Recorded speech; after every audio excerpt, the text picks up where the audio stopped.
I love it.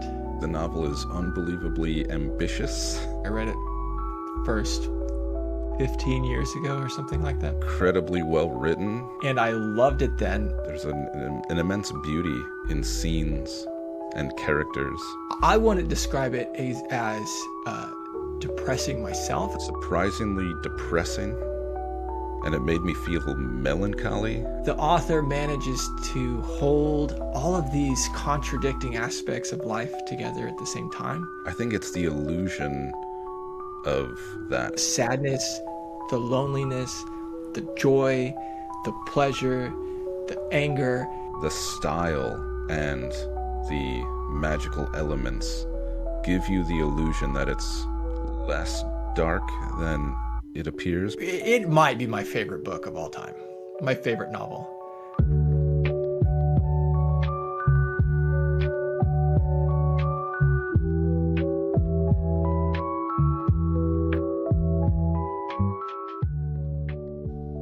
Jose Arcadio Buendía took his wife's words literally. He looked out the window and saw the barefoot children in the sunny garden, and he had the impression that only at that instant had they begun to exist. Conceived by Ursula's spell. Something occurred inside of him then, something mysterious and definitive that uprooted him from his own time and carried him adrift through an unexplored region of his memory. While Ursula continued sweeping the house, which was safe now from being abandoned for the rest of her life, he stood there with an absorbed look, contemplating the children until his eyes became moist, and he dried them with the back of his hand, exhaling a deep sigh of resignation.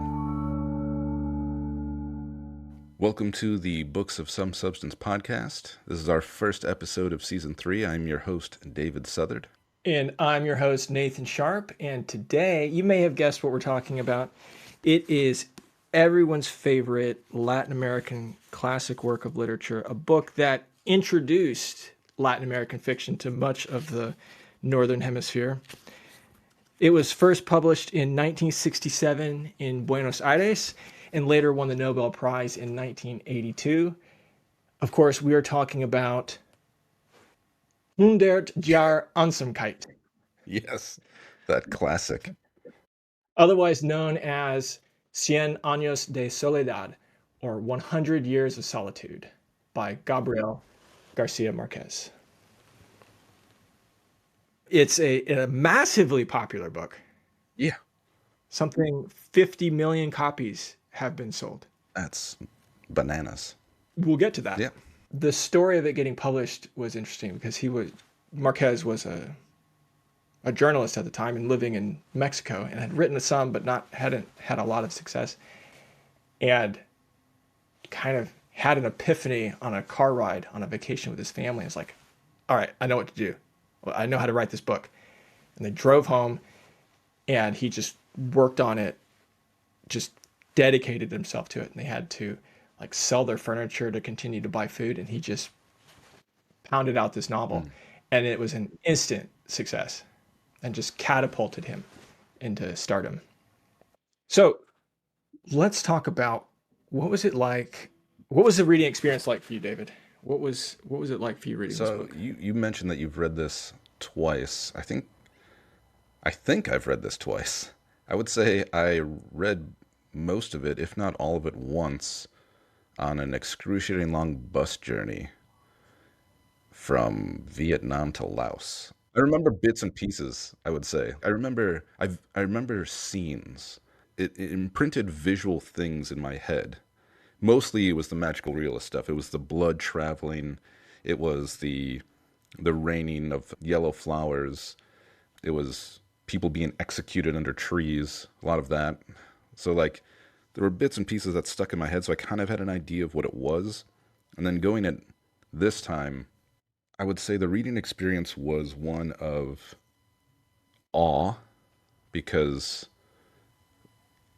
the style was so fluid and lines were so poetic and insightful into the characters. The first layer was just one of being unbelievably impressed by his ability to write in this way. He writes like a 19th century fiction writer in a way. Very character driven, focused on the domesticity of this family, but then he takes it in wild, wild directions that are just incredibly interesting. And then near the end, I would say I was never bored, but I was getting tired of these people and their repetitive mistakes and errors. I was getting frustrated listening to them and watching them fuck up their lives. For you? Yeah, as I alluded to earlier, this is also my second time reading the book, and I guess we read it around the same time. I read it for the first time, and I have clear memories of reading it. It was right after I moved to San Francisco. And what really stuck with me that time was this technique that he uses through the book where he ties a specific event to the past and the future. So everything kind of has this omniscience. And so this idea that, like, even when he introduces a character, like when he introduces Aureliano, and you first see him on the firing squad, and he kind of gives you the first Aureliano. And he gives you this kind of this quick summary of his life, and then goes back to the beginning. I can't think of another example of this, but throughout the book, some room in the house, he'll casually link it to different periods of time. And that really stuck with me. The idea, I think we get accustomed to thinking of things in the way they are here and now, what the significance of them is here and now, and not think that there could be some other completely unknown significance for which this thing is actually meant. This is a used book that I'm reading. What was its first life? That first life was embedded in it, or it's embedded in it now, and my reading of it now is embedded in it when the first person bought it back in 1970 or whatever, when this was published. I mean, that just really stuck with me and got me thinking about a lot of other things. In terms of the reading experience this time, I would say it's an immensely accessible book. It is a pleasure to read. There's a casualness to his language, and maybe this is sort of tied to what you're talking about, the sort of 19th century style. Like, it feels without pretense. It's just somebody telling you this story. And I think that's more or less the way I read it the first time, and I think that's a perfectly valid way to enjoy this book. Another thing that's changed for me in the past 15 years is I've been to Colombia, and I've spent a lot of time in Latin America.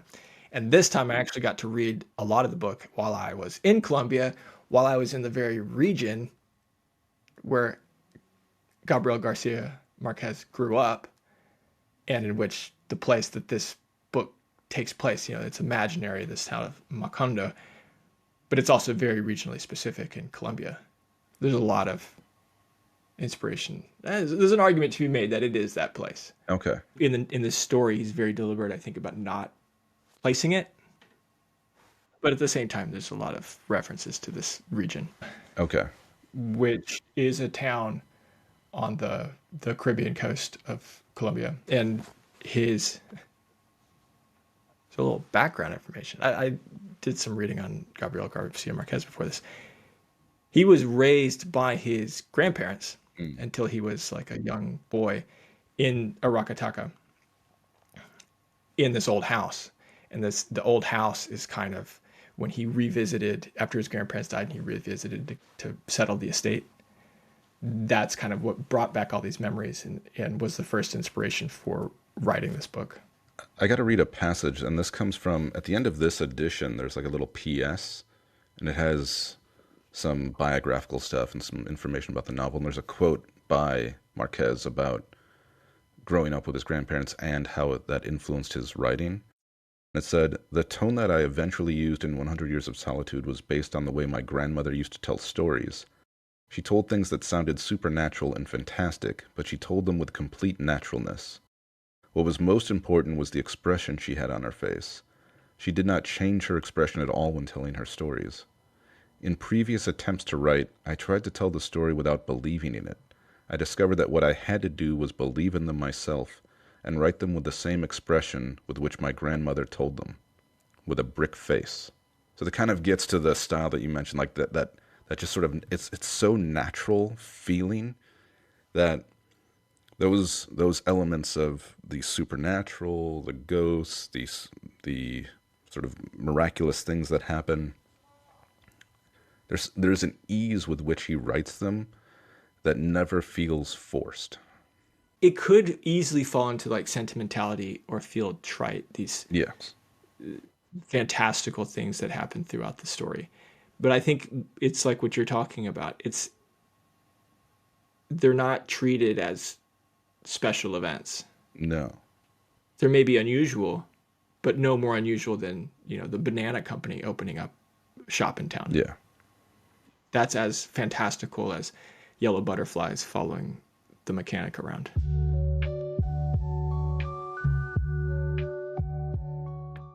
It might be hard to do, but what happens in the novel? Okay, well, let's at a very basic level, what happens in the novel? It begins. Let's just talk about linear time. Let's lay it out in linear time because the book doesn't exactly flow in linear time, but it'll be easier to describe. So it begins with a forbidden love between cousins and this fear that imparted on Ursula. So Ursula and Jose Arcadio Buendía, this fear that Ursula has imparted on her by her mother, that if they are to have offspring, that offspring will be cursed with the tail of a pig. But they get married anyway. But they are exiled from their town, so they travel off some distance into the wilderness and start a new town from nothing. People come with them. They grow this town. It's idyllic, an idyllic place. They have a family. And then the bulk of the narrative starts, the progressions of this family through 7 generations, and we have this looping, this repetition, this fugue-like quality of this. They all have the same names, they repeat the same tragedies, but it over generations it shifts and it changes until the curse is finally fulfilled in the last generation, and the incest returns, the pigtail curse appears, and the family and the town and everything is wiped off the face of the map. That pretty much sums it up. So, and you hit on a few of the, I think, underlying themes that keep recurring, which is recurrence itself, time, recurrence, incest, from the title itself, solitude. Solitude, Yeah. family. I think there's other aspects, the aspect of colonialism or capitalism, the aspect of modernity versus classical society. Yeah, there's a lot. Why don't we jump into some of those hidden, not so hidden, I would say, thematic elements? Let's start with solitude. I Okay. mean, it's right there in the title. Yeah. Also, 100 years. Should we talk about this? I was asking myself a lot of the novel, what is the 100 years of solitude? I think I know now. Okay. What do you think the 100 years of solitude is? I think it's two things. I think well, I mean, one, it's literally in Melquiades's manuscript, and with the sort of birth and death of Macondo itself only lasting that long. Oh, maybe it does last that long. I think the Buendia bloodline, the family, it itself is sort of alone in the world and does not continue. And then each individual character is alone, ultimately alone, in one way or another. And maybe that goes to what why I think the novel is so pessimistic. Because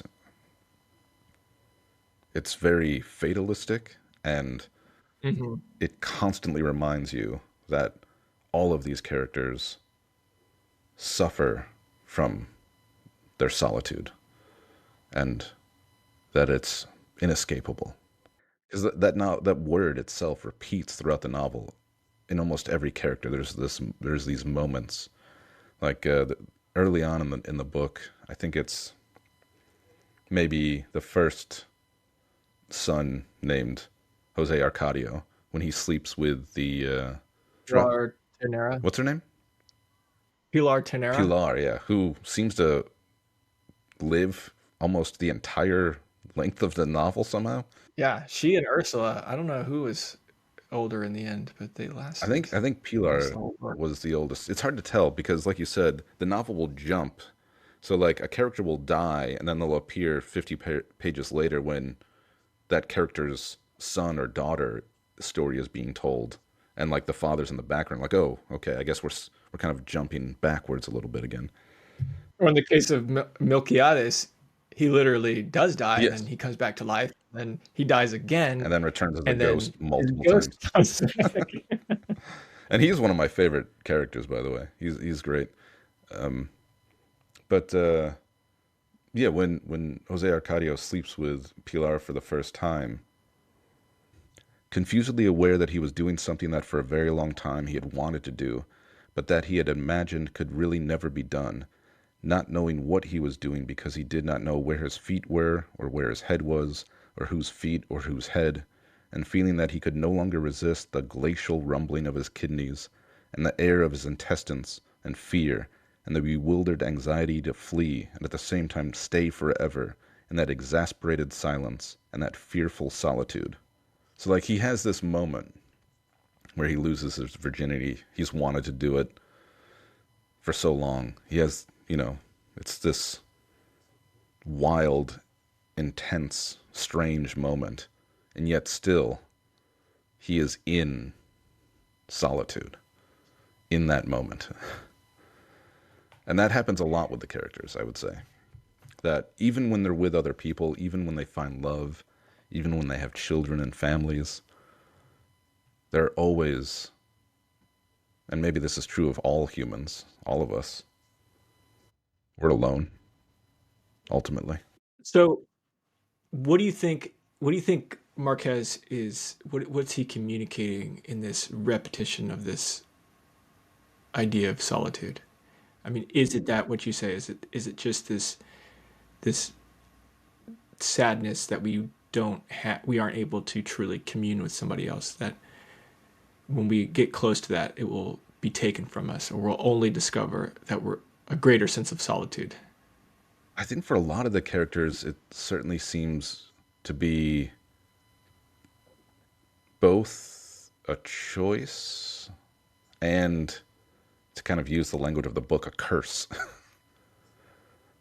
I don't know. Are you asking me, like, what do I think Garcia Marquez is trying to say to everyone about this? Or, Yeah, I suppose. I mean, he it, clearly it's, I mean, it's the title of the book. It's a theme that's repeated. yeah, other than the word incest, I think it's the word that probably repeats the most. I haven't done any sort of computational analysis on words in the Ooh, book, but oh, here's an idea. This desire to no longer, to not be alone, to not be the the lonely branch on the family tree, is what drives a lot of people. Drives the characters in this book. Drives them to pursue love, to pursue conquest, whatever. The book concludes with that family tree breaking the solitude, the incest. I was like, why is there so much mention of incest in this book? But maybe incest thematically is the inverse of solitude. The sort of trying to reunite with your own self, bring two branches of the family tree together. see, And I think that's I don't think that's right. I think it's solitude that brings the curse finally down upon the family. These two lonely people who have lost everything in their lives, moving through this shambles of a mansion, alone, desperately alone, try to find solace in each other. And it's the curse of solitude that brings about the final destruction of the family. Aren't they in love with each other? Don't they feel not alone? Do you think they're actually in love with each other? I don't know. I mean, there's who knows? Who knows? They certainly are, uh, have a passionate union. Yeah, yeah. There's a lot of horny folks in this book. That's for sure. This is true. Well, let's bring up this theme, this our season's theme and how that plays into this book. I mean, we kind of just touched on it, but the theme of family, obviously the book is centered basically exclusively on this Buendia family and Yeah. these 7 generations. How would we've kind of touched on this, but how would you describe this family? Well, there's two types of men, right? There's the Jose Arcadio type and there's the Aureliano type. But both of them seem to be like everyone in the family seems driven. All of the men seem driven to do something, to achieve something in some way. And slowly that tapers away as the generations progress, right? Like the final, one of the final, is it Aureliano's, the one that was meant to be Pope, ends up just squandering wealth and throwing parties until he's murdered by some local children. I think you see it in the sort of patriarch of the family. There's a fire that drives them to pursue something outside of themselves, at the cost of themselves, even. The women are harder to read, I think. Do you have a take? So the men, we have the Jose Arcadio and the Aurelianos, those switching back and forth, Yeah, and the women we have Ursula is kind of the matriarch yeah. And she feels unique amongst all of them. of all the characters in the story. Yeah, She's kind of the spinal cord of this family body.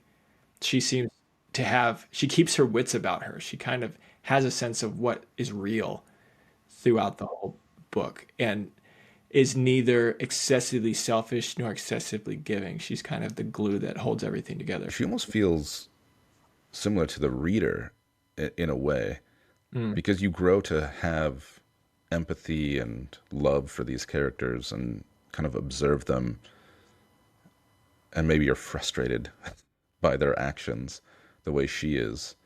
And she tries to control them from time to time, but ultimately knows that she can't, especially in her dealings with her son, the Colonel, who I think is the most interesting character in the entire novel. Yeah, he's my favorite character. He's it, so this is kind of jumping around a little bit, but the I remember the first it's not even the first half. I think it's like the first third of this book. That's I was when I got past it, I was like, wait, that's part's over? The 17 wars are over already? What happens for the rest of this book? Because that's basically where I stopped remembering what happened. And I want to come back to just that aspect because you've kind of touched on it that the later generations, the later part of the book kind of seemed to drag on a little bit, got tired of reading about these people. And I think that there's a shift that happens also from the sort of legendary to the mundane. Pretty much when And the just when kind of the like, Segundo family mhm, line really takes off, it kind of, yeah, yeah. And there's a moment, there's a quote, it might even be by Ursula, where like as the town sort of progresses, the magic wanes, you know? yeah. I think of it almost like the original Jose Arcadio and Ursula are like in relation to uh, an individual. They're kind of the grandparents. When you hear about your grandparents and their exploits, and wow, they moved to Texas from some other country called Pennsylvania, and what's it like over there? And they must have been so brave, and they built this house with their hands. And grandparents just have this. They lived in this legendary space that's beyond comprehension. And then your parents are kind of the Jose Arcadio Amaranta and Colonel Aureliano status. They're starting to deal with more worldly, normal things, but still they're involved in these grand exploits. Jose Arcadio travels the world 65 times. Aureliano fights in 17 wars. Amaranta has a epic bitterness that follows her entire life. And then you get to the Segundos, and now things are they're kind of banal. They kind of can't get anything going. Can't quite get a true adventure going. I mean, there's still stuff. There, he get which one is it? Aureliano Segundo who gets rich selling with his farm takes off and because he's sleeping with that one woman who his mistress. They have she has the ability to make his animals procreate. But I feel like with his Aureliano Segundo's, when he realizes his mortality, it's a true understanding of mortality.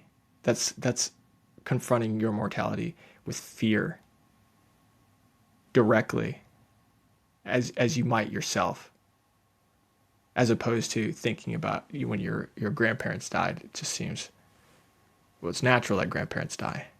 You don't think about, or I didn't think about. One doesn't think about that personal experience. And then after the Segundos, I feel like those are kind of the fears of the children, that the children are going to live in decadence. The children aren't going to hold it together. That's kind of how I feel about the transition from the age of legends down to the age of decadence, and then the ultimate demise. It's like this fear that, the demise is this fear that it just can't keep going. I couldn't live up to my grandparents, and my grandchildren aren't going to live up to me. So it's just gonna, TikTok's going to destroy the next generation, and AI is going to rot their brains. And what are we going to do? So I think it's Aurelio Segundo is talking to Ursula, and it says he asked Ursula if all this was true, because he was reading about the flying carpets and all of this things that were happening from Melquiades' narrative that was not in Sanskrit. And Ursula responds, "What's happening," she sighed, "is that the world is slowly coming to an end, and those things don't come here anymore." Talking about like the kind of magic that used to be visited upon the town. There's another aspect of that I want to get into, but maybe we'll talk about that next. Okay. What other themes should we dig into before we get into the hidden depths? The idea of memory and forgetting, and we can go there, or we can go the direction of modernization and colonialism. So I was thinking, that was what I was talking, so I was kind of alluding to. I was thinking we could cover that maybe next, because I feel like that was an idea that I did not cross my mind the first time I read it, and I think that's a kind of meta-analysis, I think, of this, that you have to have some context outside of this book to think, is this about Colombian colonialism or the modernization of a unmodern people? I do want to get into that. Okay. And if you have some context to add, please do. And don't forget, I want to go back to something you mentioned much earlier, which I think is part of this, and that's the novel's ability to hold contrasting viewpoints about things. You see that in the town's failure to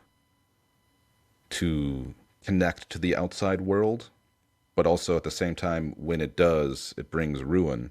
But also if it doesn't, over a period of time, it brings ruin. And then again, in the political level, which we haven't gotten into, with the whole liberal conservative civil war in the country, and how ultimately fruitless that seems to be. And it's very dichotomous in that way. And I think it's intentional, because our focus is so much on the characters' lives outside of those larger things. But do you have, why don't we kind of go back from that? Do you have some context to add? Well, I mean, two things. The reading this without thinking about it in the context of Colombia, you can think about it in the abstract, and I think that's perfectly fine and it's perfectly understandable and readable that way. But that the battle of the liberal conservatives is, for one, very much a battle in Colombia. It's a country that's been in war for the last 60 years at this point, between the communists, supposedly, the mostly they're drug cartels now, and a mostly conservative government and population. And this goes back to, I think it was in the 1920s. His Marquez's grandfather, I think, fought in the liberal army. So it's a country that's been in conflict between these ideologies for a long time. And Marquez's point or in the narrative, that both of these sides are equally complicit in the destruction. They have given up on their ideals. They're not fighting for ideals anymore. They're just fighting for a modicum of control.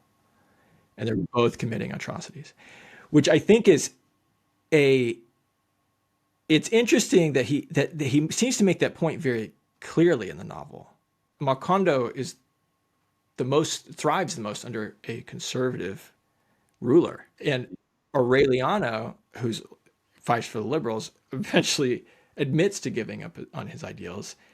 Well, when him And and he's just fighting his for other buddy try to end the war, there's that quote that I didn't realize it was so much harder to end a war than to start one.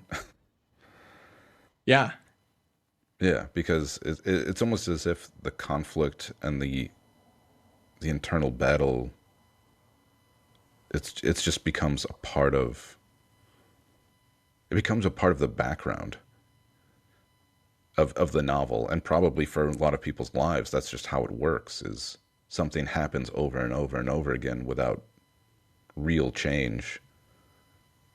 It just becomes this sort of background noise. yeah.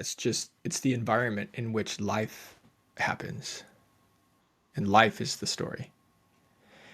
But I think that it's ironic that he seems to take that position in this novel, because he was an avowed leftist his whole life. He was friends with Fidel Castro. He was friends with Castro for most of his life, which is He was friends with Castro. He baffling. was exiled from Colombia, I read, allegedly, for smuggling arms to the guerrillas. Oh, okay. He was banned from entering the United States for his camaraderie with Fidel Castro. Yeah. And yet, So he seems like somebody who's very politically engaged, very politically involved, and opinionated. And in the novel, he seems to pretty clearly say that it's nonsense. yeah, yeah, it's interesting. I wonder if because I haven't read any of his other fiction other than maybe a handful of short stories. So I wonder if his fiction remained apolitical or if it became more political over time. But this novel certainly makes I've it read. seem like he's you know, what I think, a lot of people become if they look at politics, they go, ah, both of these people are insane, and they tend to screw each other over and screw the people over the most. So, but yeah, that's an interesting tidbit of or a factoid about his personal life. You wouldn't have guessed it, or I wouldn't have guessed it from reading the No, novel. I would never have guessed it. Yeah. He seems, if anything, very skeptical and removed. But and I've read a kind of people reading politics into this novel, or saying that it is taking a political stance, that there's a sort of utopianism to it. I think I was reading Marquez's obituary in The Nation, I think. Is that the one? And they were mentioning in the obituary, which I thought was interesting. This was published in 1967, at a time in South America when there was still quite a lot of sort of liberal optimism. Um, I believe Allende was the president of Chile, or would soon be the president of Chile, who was a left-leaning, leftist president. Um, Argentina was still under leftist control. But it was shortly after this, in the early 70s, that Pinochet led the coup in Chile and created a dictatorship, and there was a military dictatorship in Argentina as well, and it became very much a hard swing to the right, and it was a very repressive time in South America. But that was after this book was published, and so the point that they were making was that the book has this optimism about Macondo, which I don't know that I really I would not say it's agree an with. optimistic. That that Well, seems to so misread the novel. sorry, not optimistic ultimately, but that there's this optimism in the book that then is at the end when it's wiped off the map. I think they were aligning that with the liberal optimism in South America was wiped off the map by Pinochet and the the Argentinian Revolution, That's a and stretch. I have a hard time finding that. But the other major political event in this book and that corresponds with Colombian history was the Banana Massacre, which did actually happen in. So this is interesting. So the town Macondo in this book is made up, right? He says the word is it just occurred to him. It doesn't mean anything. Jose Arcadio does at the beginning. Evidently, Macondo was the name of the banana plantation that where the in the town or near the town where Gabriel Garcia Marquez grew up, where the Banana Massacre happened. And the Banana Massacre it's agreed upon that it happened. It was the United Fruit Company, sponsored by the United States of America, which is now Chiquita, which we probably all have Chiquita bananas in our kitchen right now, massacred an unknown number of striking workers. It's not known. It's like the numbers between 50 and 2,000. It's not, nobody knows how many people were killed. And that seems like unfathomable. Like, how could you not, after all this time, how could you not know? Was it 50 or was it 1,000? And that memory, that loss of that memory, sort of brushed over by the powers that be, is you see that in the novel, right? The one surviving member who is it a Jose Arcadio or is it Aureliano? I can't remember now. I, Who survived? I think it's Jose Arcadio. I think it's Jose Arcadio, but it's when they're kind of inverted. Oh Yeah, yeah. it's Aureliano's Segundo's brother. Okay. So Jose Arcadio is Segundo. Segundo, yeah. And he he keeps repeating to himself, there must have been 3,000 of them. There must have been three, and like everyone's like, what the hell are you talking about? There's that, even like that one official. Oh man, it's such a brutal and dark sort of quote, um, where he's talking about how, this has always been a happy town. Do you know what I'm referring to? Mm-mm. Was this something that Mr. Brown said? It might have been Mr. Brown. I think it might have been before the rains, or just during the rains. Oh, okay. So let's see.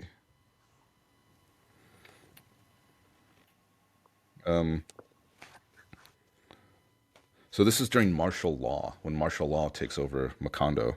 So this is, I think, after. Yeah, this is after the massacre. And it said, at night, after taps, they knocked doors down with their rifle butts, hauled suspects out of their beds, and took them off on trips from which there was no return. The search for and extermination of the hoodlums, murderers, arsonists, and rebels of Decree Number 4 was still going on, but the military denied it even to the relatives of the victims who crowded the commandant's offices in search of news. You must have been dreaming, the officers insisted. Nothing has happened in Macondo. Nothing has ever happened, and nothing ever will happen. This is a happy town. In that way, they were finally able to wipe out the Union leaders. The only survivor was Jose Arcadio Segundo. There's nothing to see here. Yeah. So we were talking about memory, and there's two uh, very clear description of memory loss. There's more than that, Early in the book but with the insomnia. but early, so the insomnia. So, but we have this sort of uh, parallel aspect of this is the last quarter of the book.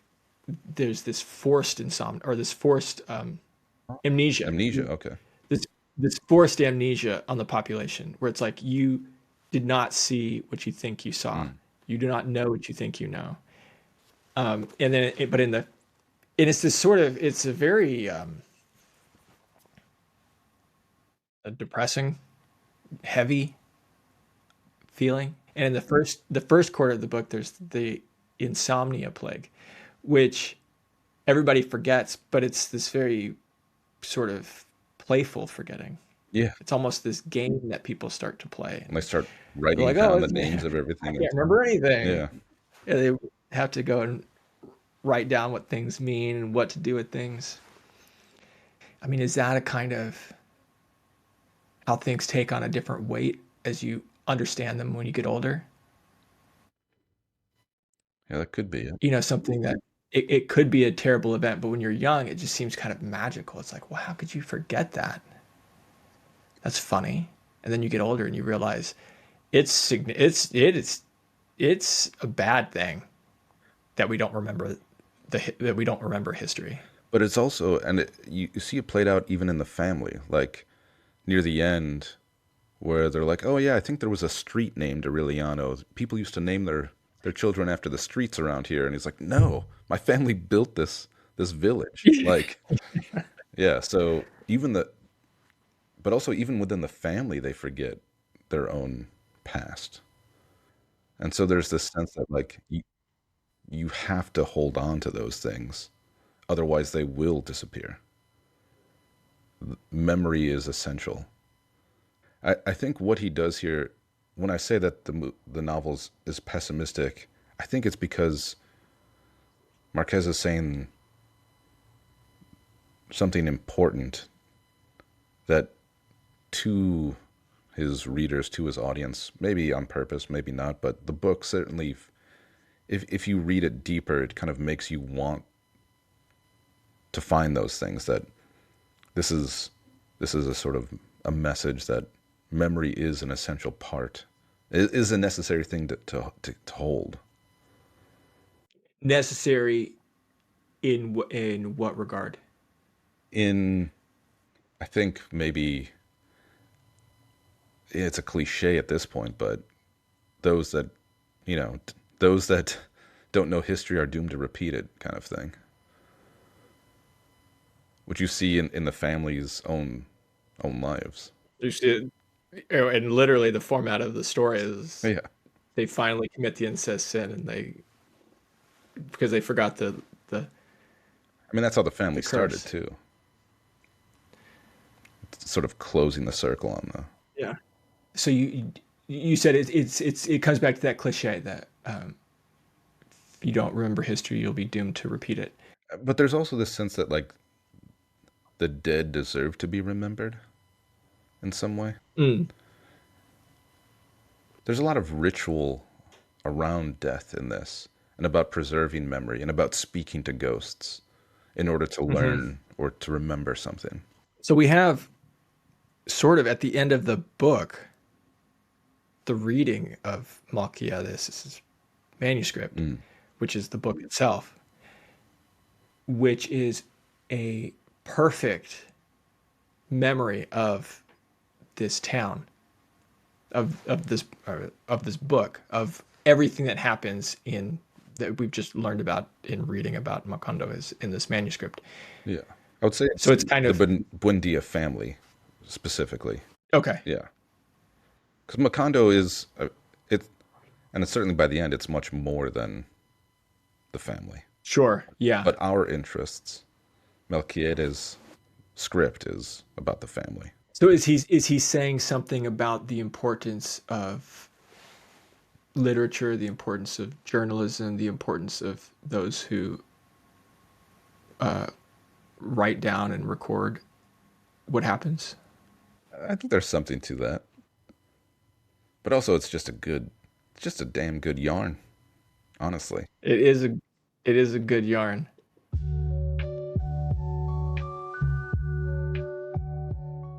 We've been kind of touching on what is he really trying to impart to the reader, and this is kind of where we started. You said in the very beginning that you found this to be a depressing book, and I did not. And I think what that really gets at is what is it that he's trying to impart about life, about family, about politics, about memory, what have you, about solitude. It seemed to me that, and maybe this could be entirely in my head, that the messages, the things that I keep picking up over and over again is fatalism, futility. And maybe, you're meant to, as a reader, recognize these things and go, okay, I need to be aware of my own life to try to break free from these two things that can destroy an entire family, 7 generations of a family, wipe away a village. So there's that possibility, certainly, but it ultimately, in each of these characters, this sense that you've been fated to do these things, to do certain things. You're going to do them. And the things that you think are going to break you free from this world, whether it's finding nobility and conflict and war, becoming a religious person, whatever it is, becoming an alchemist, that there's a futility to everything that you do. That feeling kept recurring over and over again in all of these characters' failures and all of their deaths. And I think there's moments where you sort of pierce through that into the beauty of life, the joy of life. But over time, and maybe this is why I found the second or the last third of the book to be rather difficult, is those are much farer and fewer between. That doesn't mean I think it's a bad book. I think it's an unbelievably great, fantastic book. I think it is a pessimistic novel. And I think the style of the writing is a sort of show. It gives you the illusion that it's not that. But I think that's the word that everything hinges on, is the illusion. Is is the meaning of life an illusion? Not in terms of, not to say that it's less real or less significant than the non-illusory, but the maintaining of the illusion is that what gives life meaning. It's like it's like a dance. Like as a dance, you can describe it or whatever, but the dance is a sort of illusion that there's meaning to the steps. And I guess that's why when I read it, with all of there's a lot of darkness, a lot of darkness, a lot of failure, a lot of people making poor decisions in their lives.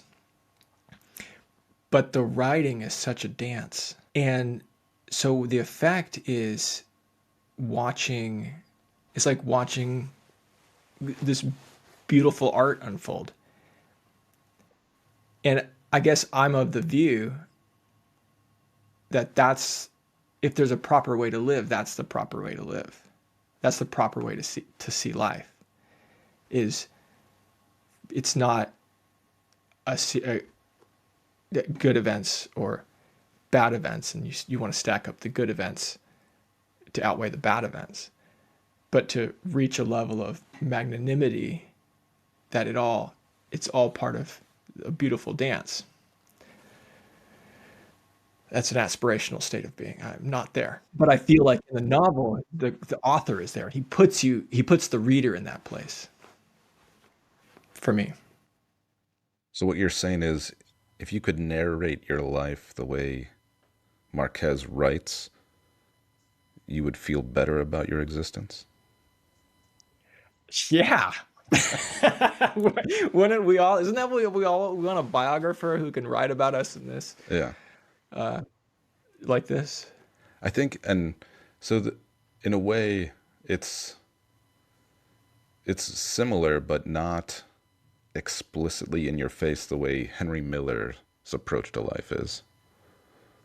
Yes. Yeah. The way we when we talked about him last season, like, because Miller acknowledges it and tells you it, and he shows it to you, and he says, "This is the shit. This is the muck. This is the misery. Now let's dance." Yeah. Yeah. And I think that there. This is one thing I love. Colombia, the nation of Colombia. I lived in Colombia for 6 months, and it's it's not it's not the safest place in the world. It's got a lot of troubles, and there's so much singing and dancing. There's so much joy. There's so much pleasure having, and that those things coexist. It's not. I, Colombians feel sadness and tragedy as well, obviously, but I think that my experience of the culture is that there does seem to be this emphasis on enjoying life in spite of whatever situation there is, and I feel like I'm not so good at that. Oh, You know, I'm terrible I at that. I could never do that. I'm also I'm a terrible dancer and I can't sing. Yeah. I'm I'm cursed with Puritan genes. And with those genes, I will acknowledge the misery of the world and respond by demonstrating it in my outward expression of life. So I don't think we disagree at all. I just, I also can't help recognize the illusion, and it's hard for me to go along with it and say, "Oh, isn't that nice?" kind of thing. But I understand it, and I see it. Wish I could. And I think everyone does to some extent. You have to, otherwise life would be just an insufferable sludge through the mundane and the horrible, where it would just be this constant back and forth bouncing between wonderful, beautiful, horrible tragedy. And here he takes all of those things and paints such a wonderful picture with it. Yeah. And it really is a visual novel. Like, really Let's talk quite something. let's talk about some examples because I totally agree with that. And his ability to I mean I think of it almost like branding or design. Like each of the characters has that thing that seems to so perfectly represent them, sticks in your mind, like Amaranta's black bandage on her hand. Yeah.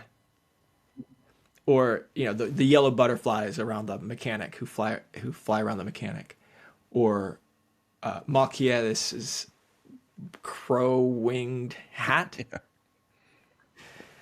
Like Jose Arcadio covered head to toe in tattoos. But I feel like I can see these characters, even though they all also have the same name, and I also can't keep them distinct in my mind. Yeah. I don't know how both those things can be true. It is a novel of dichotomies. Well, the thing is, he does this really great thing. So, like with the Colonel, for example, you are introduced to him first in smaller scenes. And then he does this thing. He does it a few times with a few different characters where he'll give you a sort of mini biography after you've already met the character and sort of seen how he interacts with the world. So when you get that opening chapter, which I think is even better than the opening of the book, that is 100 pages into this edition of the novel, and you've already seen Aureliano Buendía a lot. You kind of have a sense of who he is, and then he does this mini life biography. Colonel Aureliano Buendía organized 32 armed uprisings, and he lost them all. He had 17 male children by 17 different women, and they were exterminated one after the other on a single night before the oldest one had reached the age of 35, which is also not true.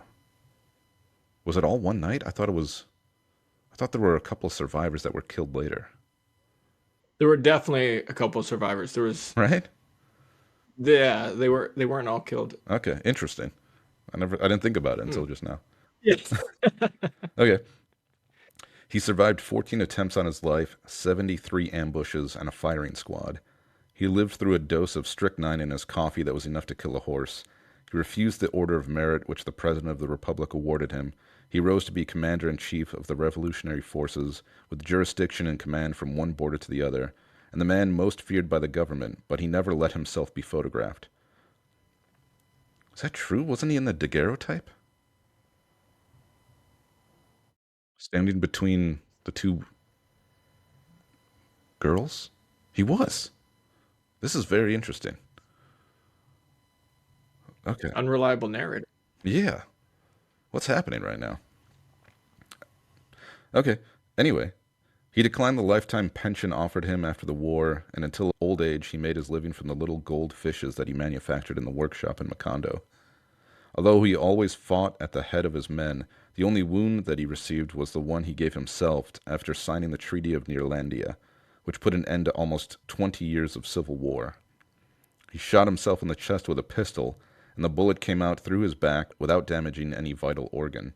The only thing left of all that was a street that bore his name in Macondo.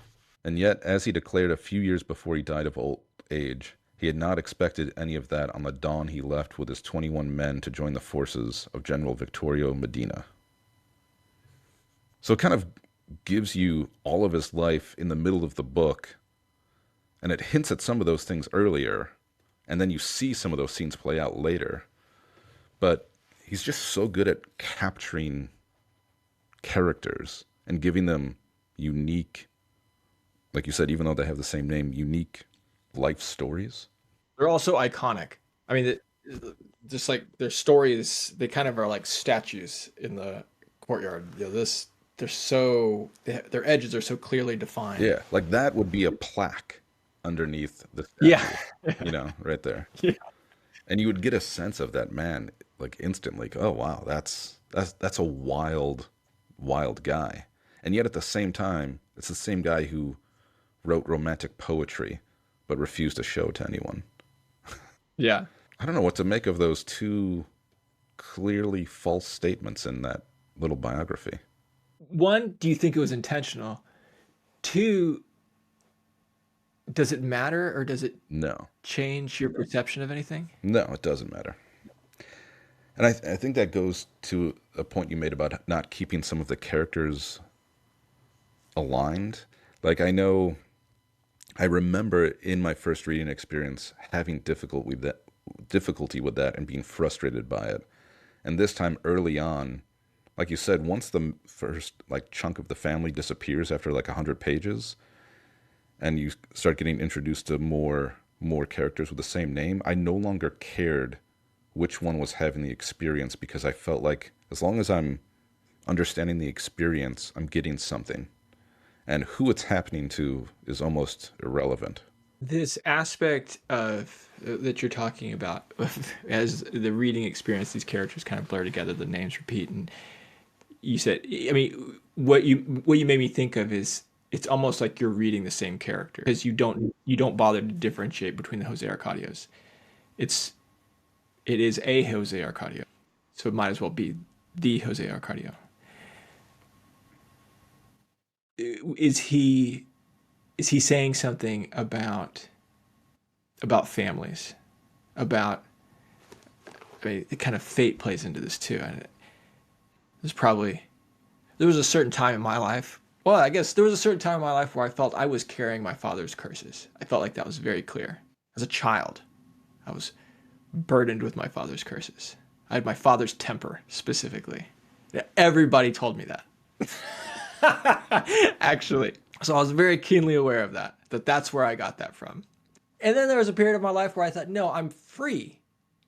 I'm free. I am an individual. I can pick and choose what I want to be. I can alter my life's course. And then there was a period of my life where I feel like all of these things, like a slow creeping tide, are coming back, and they never went anywhere. All of them. I'm all of my family. I'm both of my parents, and I can't explain it. I can't get away from it. I guess more so, I feel more like my mom now, realizing that I'm very much like my mom as well, and I didn't recognize that as a child. But my judgment of that is more of just acquiescence. It's just like, well, that's the nature of things, as opposed to fighting it or thinking that it's an illusion or whatever. It's just kind of how it is. I think for a lot of people, that's, if they acknowledge it at all, it is to acquiesce to it. But I don't think that's necessary. But it certainly seems to be in this book. There seems to be an acceptance of that. Or even almost like a prescription Yes. of that. I mean, they're very explicit. And Ursula kind of carries this. She's like, don't name him Jose Arcadio. Yeah. Or no, it was which one was it? She wanted to name somebody Rodrigo Yeah. because she wanted to break the family curse. I think it was the So she's Aureliano like, that she wanted to turn into the pontiff. But and he turns into the pervert. yeah. So it's a very explicit idea. It's partially fatalistic and partially prescriptive. The novel, I think, pushes that. And maybe my frustrations grew near the end because I don't ascribe to that belief that we are burdened by our family's history. I think you can be, and a lot of people are. And it's something you have to wrestle with, certainly. But I don't think it dooms you to a particular fate.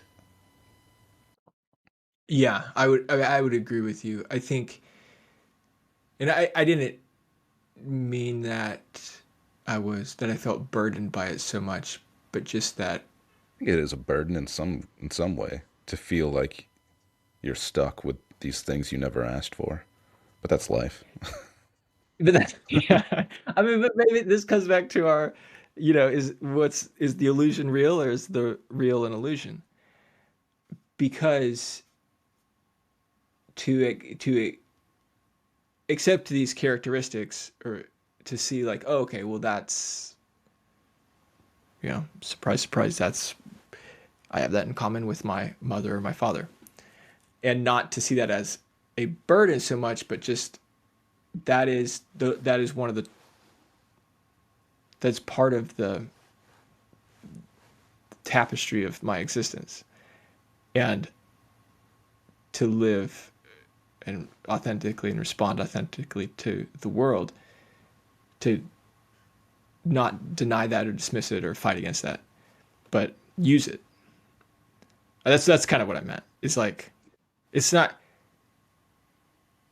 necessary. I guess I don't ascribe to the idea that it's necessarily good or bad, that, maybe we have issues that we need to deal with. I needed to deal with my anger as a child and occasionally as an adult.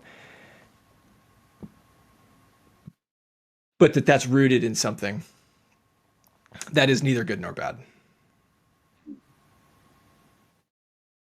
But it is particular.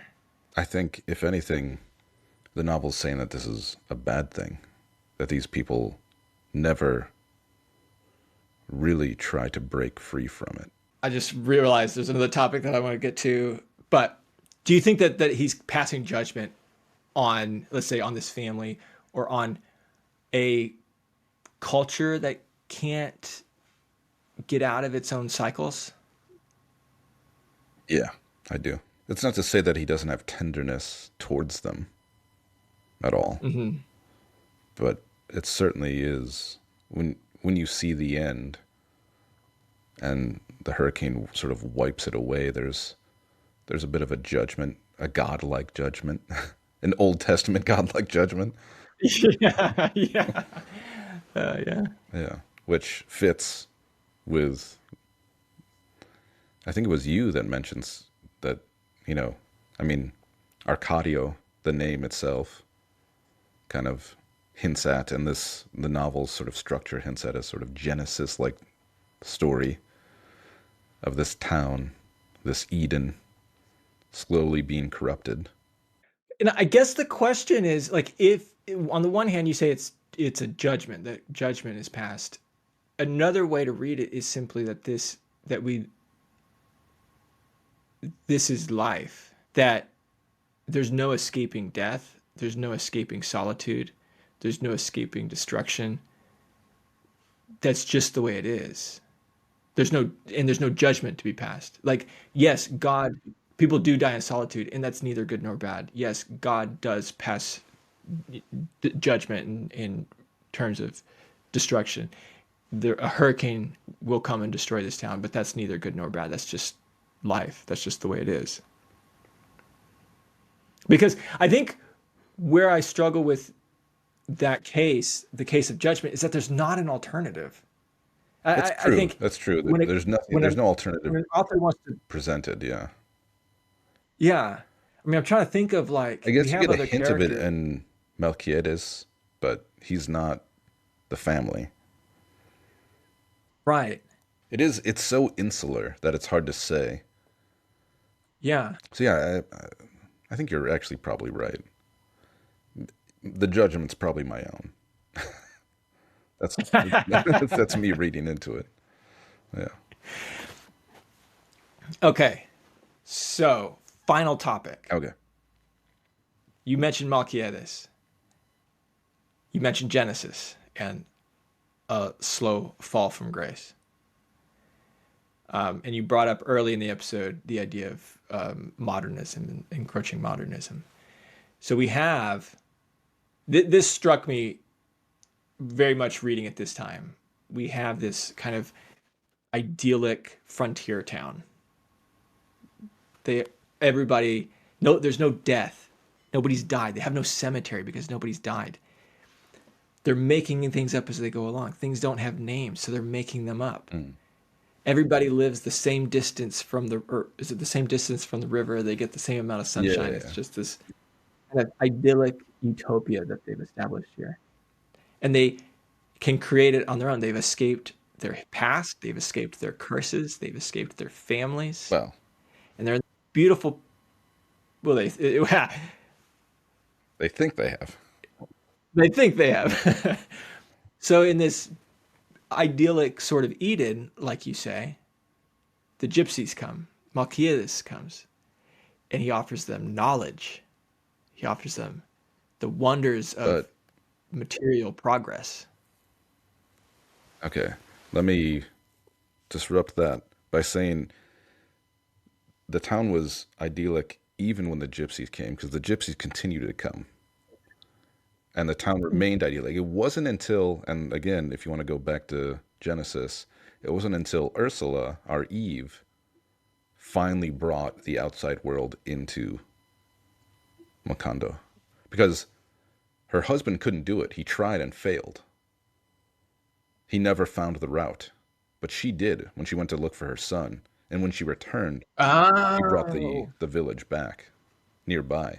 And that opened so up the road, it opened up the post office. And from then on, modernity came. so we have these two forces of modernity. The one, it's the sort of the Enlightenment, the scientific progress, and this is it's a neutered progress. He can't achieve anything. For all the knowledge that he gains, he can't turn the magnets. He can't pull gold out of the ground. use them as he can't use the mirrors as weapons the way that he thinks he can. He figures out the world is round, so he goes out to discover a route, and he can't. Nothing changes in town, and nobody knows how Ursula did it, but she did. Because of the love for her son and her drive to find him is what drove her to leave. Ooh, what is going on? Yeah. What is going on here? I don't know if it was intentional or not, but it certainly felt that way. Wow, you're making me feel like I read a lot of my own bias into this because I was like, oh, here comes technology to destroy Eden, No, and you're telling me it's the love of one's offspring. that was certainly the initial cause, or her frustration with her husband that forced her to leave. Probably a combo. It was her husband's incessant hobbies. Yeah. If he would stop recording that damn podcast and give me some peace. Hmm. And then the introduction of the already modern outside world. Yeah. Because in come the Moscote family, in come The the government. government, the military, in come the the church. Like, yeah. Right, because before that they had no needs to confess because they had no sins. Yeah. Well, yeah, and the priest was like, how do you like, oh, we just talk to God. Yeah.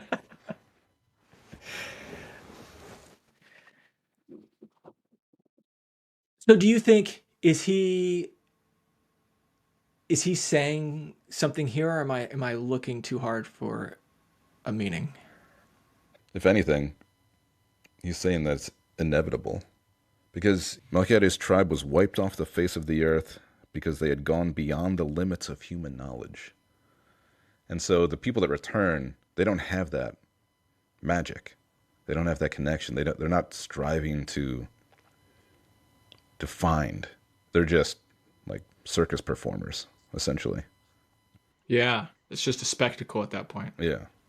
In the magical world of the novel, are you saying like if the outside world never came, no one would have died? Or Yeah, I mean, I guess maybe it would be. I mean, we keep coming back to this. Is there judgment, or is it just the way things are? Is that is that loss of innocence just the way things to happen? kind of go back to the narrative style, it's told so, I mean, it's poetic, but it is matter of fact. It's just, this is the way things happen. This is how it goes. So there's no judgment even in the writing style necessarily. I mean, if there's a judgment, it's one Yeah. of the beauty and sadness in human existence. The the question of whether or not anybody would have died, I think he does kind of touch on that in in the first phase of the town, nobody has died. The first, well, I don't know if it's the first death, but Jose Arcadio's death, he dies in ignorance. He loses his mind. He loses his awareness. So it's a sort of it's a death, but it's a gradual death of his consciousness. Colonel Aureliano dies pissing on a tree, like also unaware. He just expires, and he also he's like unkillable. He lives through all these things. He's almost unkillable, and then he dies taking a piss on a tree. Aureliano Segundo, is it Aureliano Segundo? Yeah, Aureliano Segundo is the one who wakes up one morning, he can't breathe, and he feels like crabs are crawling up his throat, and experiences this terror because he knows he's going to die, and there's things that he hasn't done in his life yet.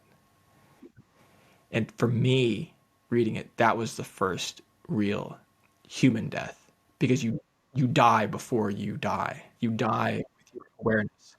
Until the final closing of the loop, literally dies as an infant, Yeah. which is the most horrific death. Yeah. The older generations, it's slow. There's a peacefulness to it almost. in the patriarch's death, there's the rain of flowers, which is like this beautiful send off, and then the final one Remedios floats away into the in the sky. sky, yeah. And the final one is a father looking at the corpse of his child being devoured by ants and being upset not by that visual horror, but upset by something else. And then he saw the child. It was a dry and bloated bag of skin that all the ants in the world were dragging toward their holes along the stone path in the garden. Aureliano could not move, not because he was paralyzed by horror, but because at that prodigious instant Melchiada's final keys were revealed to him, and he saw the epigraph of the parchments perfectly placed in the order of man's time and space. The first of the line is tied to a tree, and the last is being eaten by ants. And you're telling me it's not a sad, dark, pessimistic book? I mean, one of the truly captivating aspects of this novel, I think, is that for all of the things that he's communicating, all the themes that he's working with, all the political weight that he's dealing with, he keeps the reader kind of aloft, unlike, say, Henry Miller or John Steinbeck, to use two examples, who want to press upon you a particular view of the world, or Yes. Tolstoy. So many authors. It's like they want to impress upon you some view of the world. And when Marquez seems ready to do that, it just kind of doesn't. It just... Or it subverts itself. Like at the very beginning, when the colonel, before he becomes the colonel, gets involved in politics, it's very clear, like, oh, okay, the conservatives you can't trust them, they're liars, they're doing this. But then, few 50, 100 pages in, you realize, okay, both of these parties are have evil in them because they're human. And I think that's kind of what he's getting at. This is the human condition.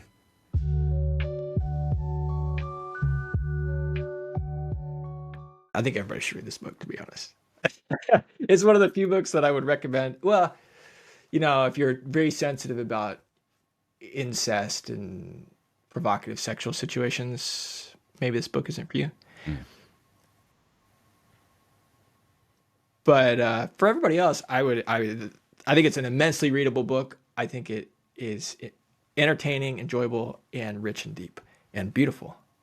Everybody should read this book. And if you've read it, I think the first one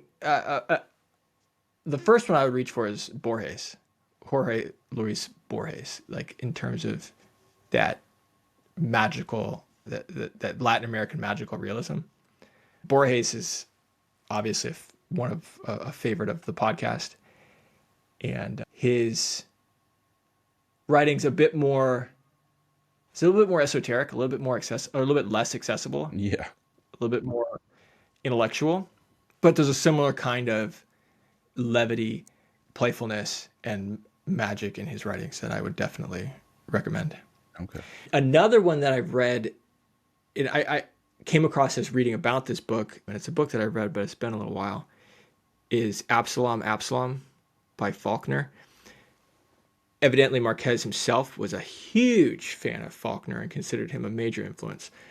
And Absalom is another book that follows a family line and their slow decline, in this case, in the American South, prior to, during, and post the Civil War.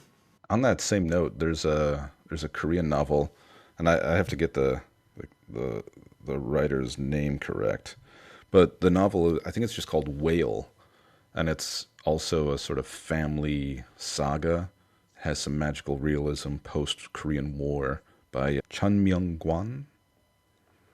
But it was published a few years back by Archipelago Books. We're going to be reading that Blinding Square book by them. Ooh. So that's a good one. I would recommend that. Can we give a hint about our next episode without giving it away? That's tough because I've never read this book. Me neither, but based off of what I've gleaned, it involves marriage, a marriage falling apart. That's all I know. I've heard from commenters on our Instagram that it is, or maybe it's YouTube, I don't know, in our tapestry of community, that it is an incredibly beautiful book as well. Yeah. I didn't really know what to expect. It wasn't really on my radar, but several people have talked very highly about it to me, so I'm excited to read it. And it's we're coming back home to the USA for the next one.